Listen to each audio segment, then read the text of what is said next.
Salut à toutes et à tous et bienvenue à cette nouvelle édition d'Africa Top Strategies, ma chronique. Le géant chinois Huawei va assister la Côte d'Ivoire dans la définition de sa stratégie nationale du numérique qui sera baptisée Côte d'Ivoire numérique 2030.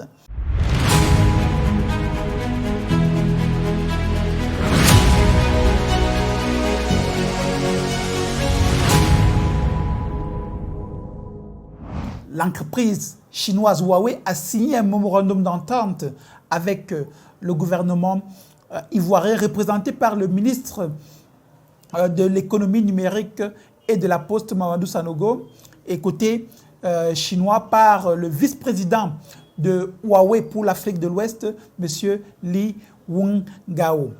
Concrètement, l'entreprise chinoise va accompagner le gouvernement dans la mise en place de sa stratégie du développement du large band. En termes plus simples, cela veut dire que l'entreprise chinoise se positionne pour réaliser, pour gagner les marchés de déploiement de la fibre optique dans l'ensemble du pays. Ses concurrents doivent donc bien se préparer.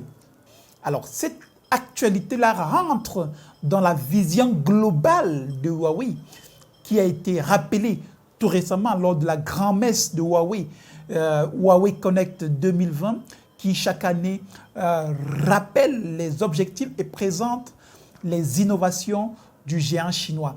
Alors, le géant chinois a rappelé sa vision qui est de connecter l'ensemble des citoyens du monde. Écoutons-les. Il y a 3 ans, Huawei a lancé sa nouvelle vision et mission, c'est-à-dire apporter le monde numérique à chaque individu, à chaque foyer, à chaque organisation pour créer un monde intelligent où tout est interconnecté. Vous savez que dans le domaine du grand public, nous construisons une vie intelligente de tout scénario à travers nos terminaux de 1 plus 8 plus n et nous amenons tous dans le monde intelligent. Alors, comment apportons-nous de l'intelligence à toutes les entreprises? C'est un sujet sur lequel Huawei s'est toujours concentré lors de Huawei Connect. Cette année, nous proposons de construire des jumeaux intelligents industriels pour rendre les entreprises intelligentes et de nous avancer vers un monde intelligent. La base pour le développement de l'économie numérique, c'est l'accès à la connectivité. Et c'est sur cet élément que Huawei se base pour pouvoir étendre ses ailes en Afrique.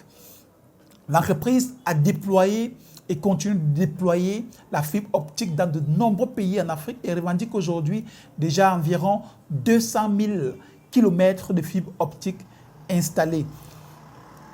Sur cette base, on se rend compte que l'entreprise Huawei avance donc considérablement en Afrique, malgré les péripéties de la guerre économique qui existe entre les États-Unis et Huawei concernant la 5G. On le sait, cela a incité le groupe chinois à plus d'innovation. Pas plus tard qu'avant-hier, le 22 octobre 2020, l'entreprise Huawei a dévoilé la nouvelle gamme de ses téléphones, de ses terminaux Huawei Mate 40, qui vient avec de nouveaux services alternatifs à Android et aux services Google qui sont interdits, comme vous le savez, d'utilisation par l'entreprise Huawei. Donc, dans ces nouveaux téléphones, dans ces nouveaux terminaux de Huawei, vous avez des alternatives à Google. Petal Search, par exemple, qui remplace Google. Il y a Petal Maps, qui est une alternative à Google Maps, ou encore Huawei Docs, qui est une alternative proposée à Google Docs. L'ensemble de ces services, de ces nouveaux services, de ces terminaux peuvent également être commercialisés et utilisés en Afrique. Et l'entreprise Huawei gagnerait à étendre la distribution de ces produits-là en Afrique pour créer une communauté d'utilisateurs des produits Huawei. Pas forcément se focaliser sur les infrastructures numériques qui, on le sait bien, apportent de l'argent, mais l'entreprise gagnerait à commercialiser ces terminaux en Afrique. Les entreprises africaines, les PME africaines, gagneraient donc à nouer des partenariats avec Huawei, soit dans le développement des infrastructures numériques, dans le développement des solutions numériques, mais également dans la commercialisation, la distribution des terminaux Huawei.